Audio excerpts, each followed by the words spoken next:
वर्ष 2012 में release son of सरदार न तो कोई बहुत बड़ी हिट फिल्म थी और न ही कोई महान फिल्म कि जिसका सीक्वल बनाया जाए। लेकिन आइडियो की कमी से जूझ रहे बॉलीवुड वाले ऐसी फिल्मों का भी सीक्वल बना देते हैं जिसके बारे में लोग भूल चुके होते हैं। सन ऑफ सरदार 2 में इस बार कहानी की नींव रिश्तों की टूटन, झूठ और फैमिली ड्रामे पर टिकी है, जिसमें कॉमेडी का तड़का जरूर है लेकिन जायका उतना नहीं जो लंबे समय तक मुंह में रहे। कहानी घूमती है जस्सी के इर्द गिर्द, जो भारत में अपनी मां के साथ रहता है जबकि उसकी पत्नी डिंपल स्कॉटलैंड में रहती है। जस्सी जब डिंपल से मिलने स्कॉटलैंड पहुंचता है तो उसको यह जानकर दुख होता है कि डिंपल उसको तलाक दे रही है। अब वापस भारत लौटकर मां को क्या बताए। इसी उलझन में वह स्कॉटलैंड में किराए पर एक घर लेता है जो राबिया, गुल, महवीश और राबिया की बेटी सबा का है। सिचुएशन ऐसी बनती है कि जस्सी को सबा का फर्जी बाप बनना पड़ता है और झूठ के इस जाल में हास्य की परिस्थितियां निर्मित होती है। सन ऑफ सरदार 2 तुर्की की फिल्म एले एरासिंडा से प्रेरित है, जिसे जगदीप सिंह सिद्धू व मोहित जैन ने भारतीय दर्शकों के लिए ढालने की कोशिश की है। माना कि ऐसी फिल्में लॉजिक की बात नहीं करना चाहिए, लेकिन इतनी भी मत फेंको कि दर्शकों को झुंझलाहट होने लगे।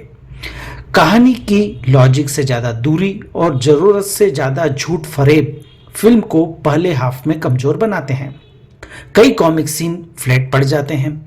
फिल्म का पहला घंटा तो बहुत ही सुस्त है और दर्शकों को इस बात से तालमेल बैठाने में परेशानी होती है कि आखिर हो क्या रहा है। बातों को जरूरत से ज़्यादा खींचा गया है। दूसरे हाफ में जैसे जैसे किरदारों की सच्चाइयाँ सामने आती है, हंसी का माहौल जमता है और अंतिम 30 मिनट में फिल्म कुछ हद तक अपनी लय पकड़ती है, लेकिन तब तक बहुत देर हो चुकी होती है। दर्शक फिल्म में अपनी रुचि खो बैठते हैं। बहुत ज़्यादा कैरेक्टर्स और सब प्लॉट्स होने से भी मामला गड़बड़ा जाता है, क्योंकि इन बातों को ठीक से संभाला नहीं गया है। कुछ किरदार और सब प्लॉट उद्देश्यहीन लगते हैं क्योंकि इसे ठीक से डेवलप ही नहीं किया गया। कुछ सीन उम्दा हैं जो दर्शकों को हंसाते हैं, लेकिन इनकी संख्या कम है। विजय कुमार अरोरा का निर्देशन औसत दर्जे का है। जैसा उन्होंने फिल्म को अंतिम मिनटों में बनाया है, वैसा प्रभाव वे पूरी फिल्म में पैदा करते तो बात ही कुछ और होती। कॉमेडी कुछ जगह फोर्स लगती है और ऐसे दृश्यों से निर्देशक को बचना चाहिए। अभिनय की बात की जाए तो रवि किशन और दीपक डोबरियाल फिल्म के बाद याद रहते हैं। राजा संधू के रोल में रवि किशन जबरदस्त हैं। खासतौर पर उनकी डायलॉग डिलीवरी और देसी अंदाज दर्शकों को गुदगुदाता है। गुल के रूप में दीपक डोबरियाल सरप्राइज पैकेज हैं। ट्रांसजेंडर के किरदार को उन्होंने खूब मजे लेकर निभाया है।